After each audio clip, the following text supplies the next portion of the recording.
अभी तक हमने जाना कि कर्ण का जन्म सूर्य देवता की कृपा से राजकुमारी कुंती को हुआ था, पर राजकुमारी कुंती ने लज्जा की वजह से कर्ण को गंगा जी में एक बक्से में डालकर छोड़ दिया। जिसके बाद अधिरथ और उनकी पत्नी राधा ने कर्ण को गंगा के किनारे से उठाकर गोद ले लिया। कर्ण धनुर्विद्या का ज्ञान लेना चाहता था, परंतु सूत्र पुत्र होने की वजह से उसे कोई गुरु ज्ञान नहीं दे रहा था।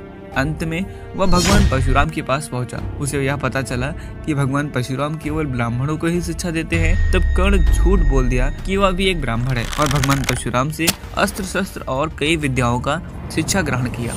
एक दिन जब बिच्छू के काटने से कर्ण के जंघे पर बहुत सारा रक्त बहने लगा, तब भगवान परशुराम को पता चला कि कर्ण एक ब्राह्मण नहीं है और उन्होंने कर्ण को श्राप दे दिया। जिसके बाद कर्ण ने पूरी सच्चाई बताई और फिर भगवान परशुराम ने कर्ण को आशीर्वाद भी दिया। जिसके बाद कर्ण भगवान परशुराम का आशीर्वाद लेकर वापस हस्तिनापुर आता है, जहां यह पता चलता है कि हस्तिनापुर में राजकुमारों के बीच एक युद्ध क्रीड़ा होने वाला है, जिसे देखने वह भी पहुंच गया।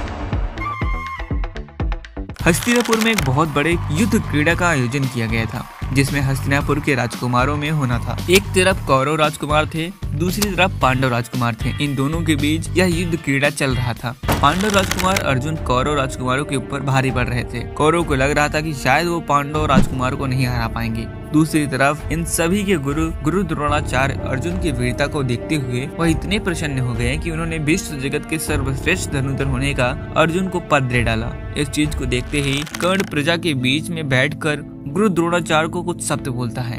हे गुरुवर, आपने यह किस सिद्धांत से अर्जुन को विश्व जगत की सर्वश्रेष्ठ धनुर्धर होने का पद दे दिया? मुझे तो ऐसा बिल्कुल नहीं लगता। मैं भी एक धनुर्धर हूँ। यदि अर्जुन मुझे हरा देता है तो मैं आपके इस सिद्धांत को सच मान लूंगा। अर्जुन दूर बैठा यह सब सुन रहा था। गुरु के साथ बहस कर रहे कर्ण को वह आह्वान दे देता है, जिसके बाद कर्ण और अर्जुन एक दूसरे के सामने खड़े होकर युद्ध करने के लिए तैयार हो जाते हैं। परंतु कृपाचार्य ने युद्ध रोकने के लिए कहते हैं और कर्ण से उसका परिचय पूछते हैं। तो कर्ण बताता है कि मैं भीष्म पितामह के सारथी अधिरथ का पुत्र हूँ। जिसके बाद प्रजा और सभा में कुछ लोगों ने कर्ण को सूत पुत्र कहकर बुलाने लगे और यह कहकर मना कर दिया कि तुम अर्जुन से नहीं लड़ सकते, क्योंकि तुम इसके लायक नहीं हो। तुम्हारी इतनी पद अभी नहीं है। कर्ण दुखी हो जाता है और उसे लगने लगता है कि उसके धनुर्विद्या का ज्ञान शायद वह कभी दुनिया को दिखा नहीं पाएगा। वह निराश होकर युद्ध क्रीड़ा से बाहर निकलने लगता है। तभी उसके कंधे पर कोई हाथ रखकर कहता है, मित्र कर्ण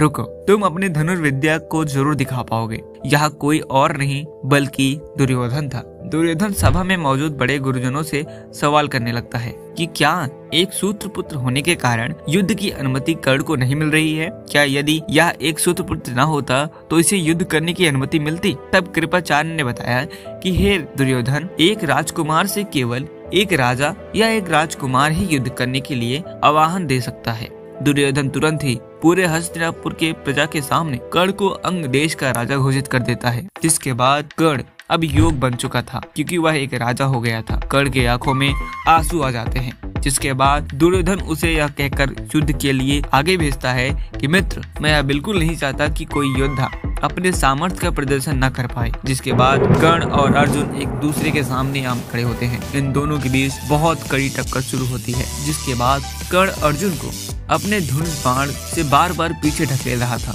तो वही अर्जुन भी कर्ण को अपने धनुष बाण से पीछे ढकेल रहा था। दोनों की टक्कर देख सभा में मौजूद सभी लोग हैरान हो जाते हैं। इस युद्ध का परिणाम निकल नहीं पा रहा था, क्योंकि दोनों ही एक जैसे थे। देखते देखते सूर्यास्त हो जाता है। जिसके बाद इस युद्ध को रोकने की घोषणा कर दी जाती है। दुर्योधन कर्ण की शक्ति देखकर बहुत ज्यादा प्रभावित हो जाता है। वह कर्ण को मित्र कहकर बुलाने लगता है। जिसके बाद कर्ण ने दुर्योधन से कहा, राजकुमार, इतने बड़े एहसान का बदला अब मैं कैसे चुका पाऊंगा? तब दुर्योधन ने कहा, मित्र, तुम मेरे साथ रहना और हमेशा रहना जब तक मैं जीवित रहूं। जिसके बाद कर्ण उस वक्त वचन देता है दुर्योधन को कि मित्र, मैं मरते दम तक तुम्हारे साथ ही रहूंगा। दुर्योधन और कर्ण एक बहुत ही सच्चे मित्र बन गए थे। कर्ण दुर्योधन को हमेशा गलत चीजों को करने के लिए रोकता रहता था, परंतु उसके मामा शकुनी दुर्योधन को अपने बहकावे में लेकर उससे हमेशा गलत काम करवाते रहते थे, जिसकी वजह से कर्ण मामा शकुनी को पसंद नहीं करता था। कर्ण सदैव दुर्योधन को यही परामर्श देता था कि अपने शत्रु को हराने के लिए युद्ध कौशल और बाहुबल का प्रयोग करना चाहिए, न कि कुटिल चालों से। दुर्योधन अपनी मित्रता की कसम देकर कर्ण को अपने कुटिल चालों में भी शामिल कर लेता था। कर्ण ने ने दुर्योधन के लिए कई बड़े राजाओं को युद्ध में पराजित कर दिया था, जिसमें जरासंध, शिशुपाल,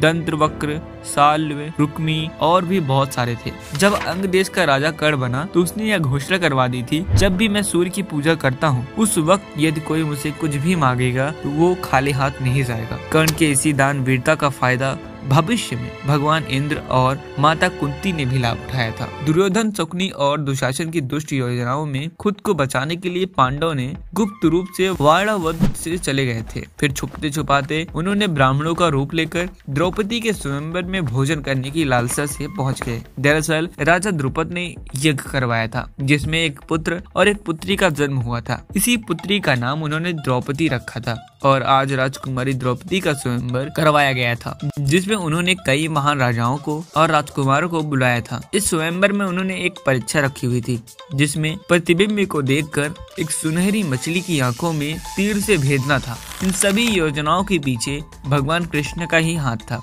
भगवान कृष्ण चाहते थे कि अर्जुन से विवाह द्रौपदी का हो जाए, क्योंकि उन्हें पता था पांडव अभी भी जीवित हैं और वो इस स्वयंवर में सम्मिलित हैं। हस्तिनापुर के राजकुमार दुर्योधन और उनके भाई तथा कर्ण भी आए हुए थे।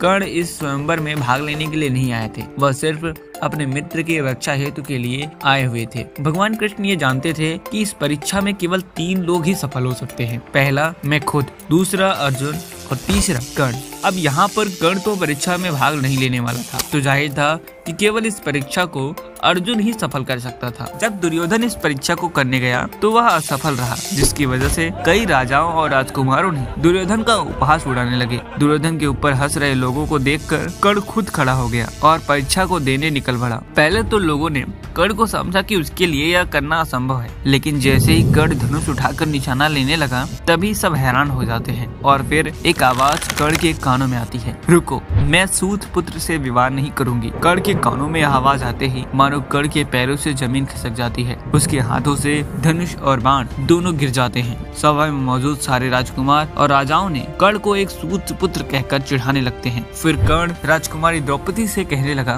कि हे देवी, यदि आपको मुझसे विवाह नहीं करना था तो आप पहले ही मुझे बोल देती जब मैं इस परीक्षा में अपने कदम बढ़ा रहा था, परंतु आपने मेरा उपहास उड़ाया है। मुझे दुख सूत पुत्र कहने से नहीं हुआ है, परंतु एक योद्धा का अपमान आपने किया है। अगर आपको विवाह ही करना था तो इस परीक्षा को क्यों रखा हुआ है और आपने महान योद्धाओं को क्यों बुला रखा है? जिससे आपको विवाह करना है आप उससे खुद विवाह कर सकती थी। कर्ण की यह बातें सुनकर भगवान कृष्ण को दर्द जरूर हुआ, परंतु वो जानते थे कि द्रौपदी को अर्जुन के साथ ही विवाह करना भविष्य के कल्याण के लिए जरूरी था।